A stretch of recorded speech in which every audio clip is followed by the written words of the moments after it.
All right, welcome back, Florida Football Insiders Podcast. We are going to now preview the game of the week, both in the state of Florida and probably the game of the week in the country. It's not a very good college football slate this week, but we do have a big SEC showdown, a traditional rival, a little Florida and Tennessee at the Swamp on Saturday night. You're going to get Herb Street and Fowler in attendance for the game. So that tells you that's the biggest game of the week because, they probably wouldn't be doing this game if there was a bigger game. So kudos to the crowd in Gainesville. You're going to get Herb Street and Fowler now that Spectrum is back in business with ESPN and Disney. Everybody who's on Spectrum is going to get to see it, and we're going to preview the game with no better person, a Florida guy, Tampa guy, who now is the morning show host up in Knoxville, Tennessee for 99.1 The Sports Animal, a regular on this podcast as well as the Powers on Sport podcast. Welcome back, Mr. Vince Ferrara. Jason Powers, man, I'm good. Appreciate it. And just to clarify, thank you for the intro, but I'm a state of Florida guy, not a university. Not a Gator, yes. A Florida guy. You know where I went to school. That's right. And they got their biggest home game ever this weekend with Alabama coming to town. USF. How about that? USF. That's right. With Alex Golesh, former offensive coordinator at the University of Tennessee, back when they were lighting people up. That has not happened so far this year, really. Though I will say they played pretty good in the first game against Western Kentucky. They were very competitive, and they were in that game in the fourth quarter. So I think you're seeing a little bit. They didn't play as well last week against Florida A&M, but played pretty decent in the Western Kentucky game, and we will see what Alex does moving forward. All right, I got to give you a quick high school update. Vince does high school football up in Knoxville on Friday nights. He does play-by-play stations up there on the station up there. I had your Jefferson Dragons a couple weeks ago. Okay, they weren't too bad. They were all right. They got beat, but they played. It was a competitive game. But they did okay. So kudos to your Jefferson Dragons. Hey, okay was better when I was there for school, man. It was a struggle bus back then, but that was a while ago. But, man, that's great to see them and have you be there doing their games. And I did. And you'll like this. Guess where I was at last Friday night? Uncle TJ. I did Steinbrenner. He and his daughters were in the house. So I did Steinbrenner last Friday night. Got to see TJ after the game. That's awesome. That is fantastic. Yeah, I saw him with his Steinbrenner shirt with the family. Yeah, but I didn't know you were officiating that game. I did. That's cool. The connections in Tampa go deep, man. And you'll like this is another high school story. The team they played, Plant City, which you know where that's at. It's about probably an hour away from Steinbrenner, minimum in rush hour traffic. The school bus didn't show up. They didn't have a freaking school bus to pick them up, and we start an hour late. We started 8:30 instead of 7:30 because nobody calls to get a school bus to pick the team up. Wow. Oh, yeah. I know budget's an issue, but come on now. Exactly. Hey, there wasn't a parade at the Jefferson game for me. Like they weren't throwing one I wasn't there for, was it? I mean, come on. All right, let's get to your Tennessee Volunteers. They come to Gainesville Saturday night, 2-0, beat Virginia, kind of a lackluster performance against Austin Peay over the weekend. Yep. Year 3, Josh Heupel. Give us a little overview of the Tennessee team coming in 2-0 in 2023. Well, everyone is talking about how you referenced it, the lackluster performance against Austin Peay. Everybody, we do this score prediction promotion on our stations called Score a Ford, where a local Ford dealership, Ted Russell Ford, they give away a $50,000 truck if you correctly guess the score of the game. Now you submit those, and then one person gets drawn out of all those qualifiers throughout the week. But everyone that called in and tried to guess the score was 50-point margin of victory. Like there was just, it was a matter of not only when Nico Iamaleava, the 5-star true freshman quarterback, was going to play. It was like, how long is he going to play? And they go to the third string quarterback. That's how it was supposed to go. Sold out, 101,915, and it was really disappointing. How about you never even got a chance to play Nico, your backup quarterback, against Austin Peay, an FCS opponent? That's how much the game was imbalanced late, and Tennessee could not separate from them. It was stunning. Tennessee had the largest margin of in their favor in the first quarter, anyone in the country last year, and they only managed 3 points. One of only 3 teams in the Heupel era that have held Tennessee without a touchdown in the first quarter. Austin Peay, Georgia, and I think the third was like Alabama or Florida. I mean, just insane. Was it a classic look ahead to this week, do you think, most of it, or was it actually they didn't play very well? Well, it's a combination of things. Depends on who we're talking about. Joe Milton is taking a fair amount of criticism as Tennessee's first-year starting quarterback, taking over for Hendon Hooker now at the Detroit Lions. Yep. And there are some people that were questioning him going in, and now we're hearing from them saying, "See, I told you so." Right. And he's missed on some throws. It hasn't been, sorry, I accidentally hit mute. It hasn't been all him. Some of it's been receivers. He's had some drops. Yep. Some guys have not maybe been in sync with him right in the passing game and being in the right place. So they had a stretch where they weren't sharp in game one against Virginia as well, and then kind of got things settled. So it just has not been the high-powered machine that it was last year. And they've run the ball terrific. I mean, they're running the ball so well right now, and they have 3 outstanding running backs. So the running game is even better than a lot of people thought. The defense is much better than what people thought. And then the offense overall / the passing game right is not anything close to what it was. That Tennessee would dink shot over the top on you. And oftentimes that was done within a minute 30 of a drive time.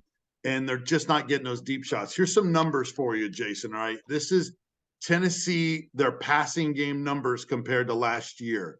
Tennessee is averaging 220 yards per game passing.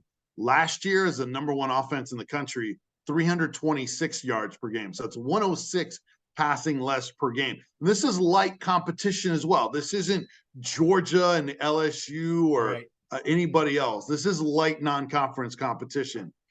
Tennessee is averaging 6.7 yards per pass attempt. Last year, they averaged 10. 9.1 yards per completion. Last year, 14.6. right So basically 3 less per attempt, 6 less per completion, 1 less touchdown per game, 2 versus 3 last year. But you know what? Their average completion in attempts, 22 of 33 this year, is the exact same as last year. So the completion percentage is fine. Joe Milton's missed on some throws, but he still made some others because he's throwing a lot of the vertical stuff behind the line of scrimmage or close to the line of scrimmage, and nothing down the field. They didn't have a single deep shot against Austin Peay because they were playing none. Do you think that's play? Do you think that's play calling, saving it for Florida? Or do you think it's, just a product of new receivers and new quarterback and some of that stuff? All of the above. Okay. I do think there's a little bit of holding back. I think they're the receivers who I was really impressed with coming into the year.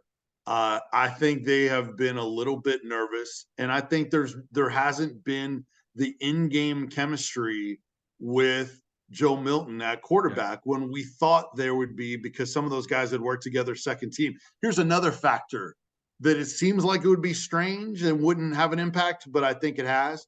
And Tennessee hasn't had its starting center in Cooper Mays. Yep. And having played the game, Jason, that when you have a top-notch center that can get you lined up, that can help your first-year starting quarterback with line calls. With protections. Protections, absolutely. Take some of the load off. Yep.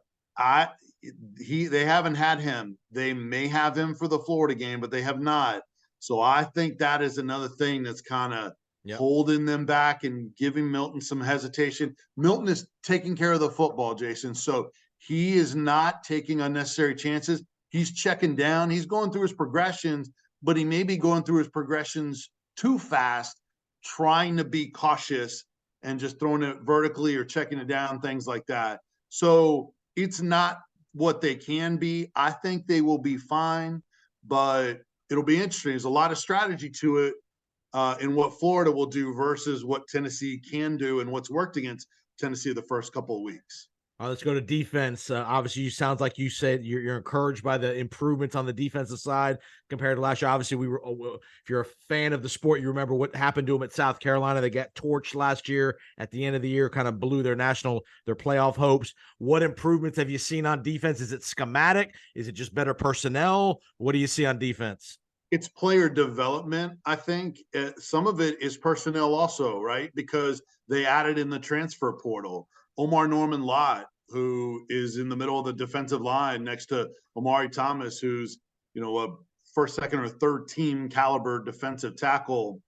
He's been big. Keenan Peely, who started the Virginia game as the Mike linebacker, he got hurt in that game. He has been out for a couple of weeks. Don't expect him to be available for the Florida week. Heupel said last week he'd be out a couple of weeks. That's a noteworthy loss because they're really young behind him. Now, everybody that was young that played last week pretty much played well. Elijah Herring, a sophomore, stepped in last week, but they played a lot of different guys. So that is something to look for. But, man, the star of the defense this year has been Aaron Beasley. He wears number 6, and he was a beast in the Orange Bowl against Clemson. And I thought that he was a clear snub in any of the preseason all SEC teams. I didn't understand it. I voted for him. I don't know why he wasn't first, second, or third team. Just ridiculous. But he's even better. We heard about him being even better at practice. He showed he's even better. And where does he play? Where does he play? He's the will linebacker. Okay. In their 4-2-5. He's their will. Gotcha. And in fact, he slid in at times, depending on what young guy came in, he'd slide over to the mic, and they'd have a true freshman in Arion Carter go to that will because he is super athletic, a real freak. So he played both in that Austin Peay game. How about 2 sacks, 5 tackles for loss, 9 tackles for Beasley, and getting there with violence. He's been outstanding. Right now, he's first team All-SEC linebacker. He's been that good. The secondary has been a little bit better, but still not 100% sold on them. But they're getting more pressure on the quarterback, so they're not getting exposed like they did in that South Carolina game, to your point, Jason. And they're getting edge pass rush as well from a couple of second-year guys in Pierce and Josephs. That was a question going in. They have delivered. I think they have, I want to say, 11 sacks in the first 2 games and 25 tackles for loss. That's getting it done in the front 6 for them in that 4-2-5. So you're going to have a jump in competition. Nothing against Virginia and Austin Peay, but Florida's a little bit better than those programs. Florida's not great, but they're a better team than Virginia and Austin Peay. How do you think Tennessee's going to handle the atmosphere of the swamp, the desperation that Florida's going to play with after they got pounded by Utah? It's not an ultra uber talented Florida team, but they're better than they were last year, we think. Better, obviously the quarterback situation is different with Graham Mertz compared to Anthony Richardson. They played a very competitive game last year in Knoxville. Talk about how Tennessee's going to handle going to the swamp, facing 90,000 against them, where they've had pretty much a home crowd the first 2 weeks. Jason, to me, this game, in terms of wondering if Tennessee is going to win, Tennessee is obviously favorite, but it's mental for me. And that's what I worry about more from Tennessee standpoint than the personnel. I think Tennessee is more talented than Florida right now. I agree. And they have developed players better. They don't make the stupid mistakes that Florida does. And they've checked off a lot of boxes of things they hadn't done in a long time. This is another one. This and Alabama haven't won at either of those 2 places since 2003. Wow. And there's been some less than stellar Florida teams that have risen up and beaten Tennessee teams. So that kind of stuff worries some fans. Others are like, whatever, this is going to be an easy win because of what happened with Florida and Utah. But I think it's the mental. I think it's the crowd. I think it's all those kind of things. Jacob Warren, starting tight end, was asked about it and the streak and how they're going to handle it. And he's like, we don't worry about that kind of stuff. I mean, a lot of us have not been around for all of that. We hear some people talk about it, but that's for the fans. Like we're in the here and now. We're trying to focus on what we got to do now in winning with our group together this year. So you hope they have that kind of mentality. You just never know. And it certainly can be nasty and volatile. And Joe Milton, as the guy, has not dealt with that before in a true road environment. His other road start was at Vanderbilt. So, Doesn't and count. then a neutral site in Orange Bowl. Right. So those are the kind of things. And look, Milton has kind of reverted back to his improvements in his accuracy and not throwing his fastball all the time, a little bit of that kind of stuff. He reverted to that in the first two games that were pro Tennessee crowds. Right. Is there another level of him doing that in a hostile environment? Right. We'll see. And I'm a believer in Joe Milton. I don't want anyone to think that I'm not. I have backed him up. I think he's going to have an outstanding year, even if he's not Hendon Hooker. He's different, but I think he's still ultra talented and he'll be fine. For whatever reason, nerves or chemistry or whatever, just hasn't been there. But it's a question mark. I still expect Tennessee to win, but there may be some shaky moments there for Tennessee in this game. What's the one position group that really needs this after two games that really needs to play better for this to be I won't say a comfortable Tennessee win, but where they can show that they're the better team Saturday night in Gainesville? Well, it's wide receivers, I think. That's probably been the group that I've been most disappointed in. Not that they haven't made plays or they don't have ability, but guys like Ramel Keaton, who's had drops in both of the first two games. He dropped a bomb, like a beautiful 63-yard in the air, just dime by Joe Milton in Nashville against Virginia. And if he makes that catch, all of Milton's throws could be very different after that. Sure. And so I told people this in camp, Jason. I don't know if I saw Milton drop more than one ball in all of preseason practice, and I went to a lot of them, even though we didn't get to see every second of practice. But anything he got his hands on, he caught. So for whatever reason, that has kind of surfaced in these first two games. Pretty much everybody has had a drop, and I think they're all really talented. So maybe they'll shake that off and be locked in or whatever. Or maybe it's Milton not throwing his fastball all the time. So they got to help Milton out. So that's the group I think needs the most improvement. I'd put offensive line behind that. Cooper May's first game back. Right. By the way, both teams getting their starting center back in this game, which is interesting. But if Florida, they don't have any stars on their D-line, but it's a pretty good and physical group, as you know. So I think the offensive line, again, to keep Milton clean and help him go through his progressions, make those right decisions, they would be right there also as a number two. But they've done a decent job. They haven't given up a bunch of sacks, and they've run blocked really well for that stable of three backs. All right, give me a score. Obviously, we know it's first SEC game for both teams. They probably, I hate to say this, they've probably been prepping for this game for 2 weeks now. They probably didn't put a lot of time into McNeese State and Austin Peay, to be honest. They've probably been prepping for each other for a couple weeks now, and obviously during the offseason. This is always a classic rivalry, third Saturday in September kind of deal most years. ESPN night game. Give me. You think Tennessee? You think this is a game in the fourth quarter? Or do you think Tennessee is going to be comfortably in control of the game? Gosh, it's probably, Jason, honestly, I see it maybe somewhere in between, where Tennessee maybe separates in the fourth quarter and Florida's trying to get to within striking distance and not able to fully come back and do it. Partly because the games have shortened a little bit, and I anticipate Florida trying to shorten the game, which Austin Peay was very successful at. Probably not as high scoring as I would have picked going into the year. So I'll say Tennessee 31-17. And is real quick, is Heupel still running the ultra up tempo, trying to snap it as fast as they can? Yes, but you got to get first downs to do that. True. And then he'll slow it down in the red zone. Watch them when they get in the red zone. He really backs it off, especially now with Milton in there and a lot of new receivers and new offensive linemen. He'll slow it down because he wants to make sure those plays, there's no missed assignments or anything like that. So he'll dial it down. But when they're converting first downs, they will go tempo and will go as fast as anyone in the country. Just haven't been able to do it as often because they're not staying on the field. When you're going 3 and out and not getting first downs, it's hard to keep that tempo. It's a 31-17 for Vince.